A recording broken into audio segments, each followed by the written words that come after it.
প্রায়শই আমরা একটা প্রশ্নের সম্মুখীন হই যে ডাক্তারবাবু, আমি আগে যতটা লম্বা ছিলাম আমার হাইট মনে হচ্ছে কমে যাচ্ছে বা আমি সামনের দিকে ঝুঁকে যাচ্ছি। বিশেষত মহিলাদের মধ্যে এই কমপ্লেন বা এই সমস্যা বেশি আমরা লক্ষ্য করে থাকি।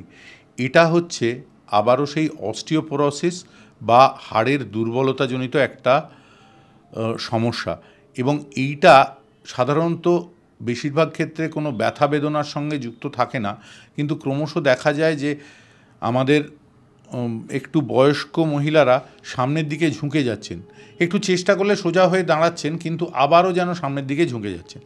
এর কারণ হচ্ছে যেহেতু ওই অস্টিওপোরোসিসে বললাম হাড়গুলো দুর্বল হয়ে যায় বা হাড়ের ভারবহন ক্ষমতা কমে যায়, তাই জন্য মেরুদণ্ডের হাড়গুলো তার যে উচ্চতা সেগুলো কমে যায়, চাপ পড়ে পড়ে সেগুলো সামনের দিকে ওয়েজিং হয়, অর্থাৎ কিনা সামনের দিকে বসে যায়, অর্থাৎ পুরো পিঠটা কুঁজো হয়ে যায় এবং একটা স্মুথ কার্ভেচার তৈরি হয় পিঠে, যেটাকে ইংরাজি নাম হচ্ছে উইডোজ হাম্প বা একটা ধরনের কাইফোসিস আমাদের পরিভাষায় বলা হয়।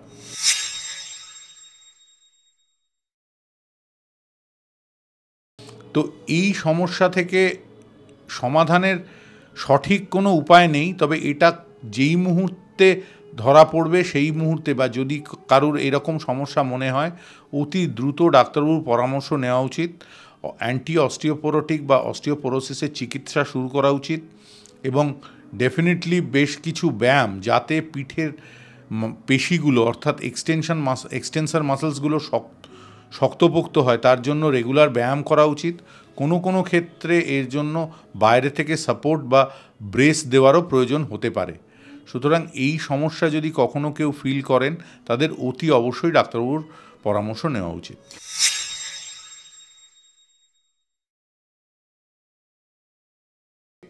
এটা একটা মাল্টিফ্যাক্টোরিয়াল অরিজিন, এটাকে একটা কোনো কারণ দিয়ে ব্যাখ্যা করা অসম্ভব।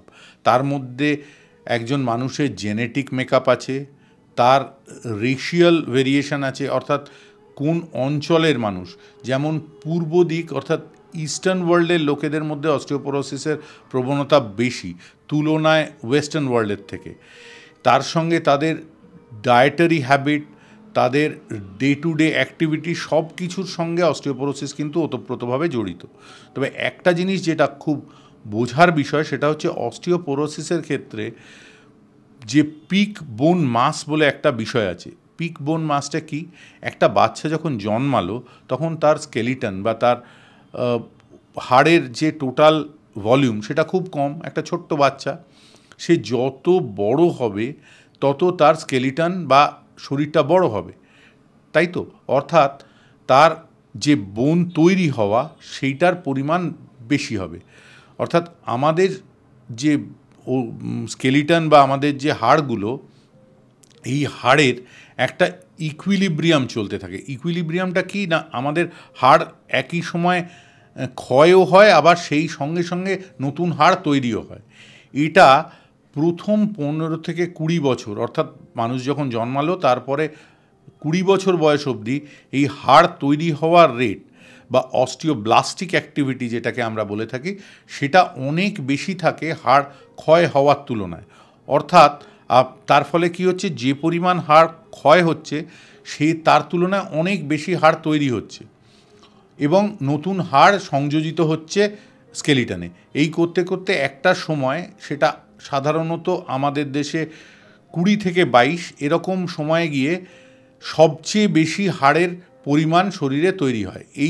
এই সময়টাকে বলা হয় পিক বোন মাস, অর্থাৎ সর্বোচ্চ হাড়ের অবস্থা। এই পিক বোন মাস অ্যাচিভ করার পরে তারপরের অন্তত 20 বছর 40-45 অবধি এটার দুটোই সমান তালে চলে, অর্থাৎ যে পরিমাণ ক্ষয় হয় সেই পরিমাণেই হাড় তৈরি হয়। অর্থাৎ অস্টিওক্লাস্টিক অ্যাক্টিভিটি অর্থাৎ হাড় ক্ষয় হওয়ার যে পদ্ধতি এবং হাড় তৈরি হওয়ার যে পদ্ধতি সে দুটো হাতে হাত মিলিয়ে চলে, সমান চলে। অর্থাৎ এন্ড রেজাল্ট আপনার ব্যাংক ব্যালেন্স একই থাকে, আপনি যা আয় করছেন আপনি তাই ব্যয় করছেন, হাড় যা তৈরি হচ্ছে তাই ক্ষয় হচ্ছে। এটা করতে করতে চললো 40-45, কারুর 50 অবধি। তারপরে সমস্যা যেটা হয় তখন আপনার হাড়ের ক্ষয় অর্থাৎ অস্টিওক্লাস্টিক অ্যাক্টিভিটি ওভারটেক করে অস্টিওব্লাস্টিক অর্থাৎ হাড় তৈরি হওয়ার ক্ষমতাকে। এর ফলে যেটা হয়, যত এই ঘটনাটা যত প্রোগ্রেস করতে আরম্ভ করে, তত ধীরে ধীরে আমাদের যে বোন মাস সেটা কমতে আরম্ভ করে। অর্থাৎ আমাদের যা শরীরের ভলিউম সেটা তো একই আছে, কিন্তু তার যদি মাসটা বা ভরটা কমতে থাকে তাহলে অটোমেটিক্যালি ঘনত্ব কমে যাবে, অর্থাৎ সেই জিনিসটা বোনের যে ডেন্সিটি বা ঘনত্ব কমে যাবে, এবং তখনই আমরা বলি যে অস্টিওপোরোসিস সেট ইন করেছে।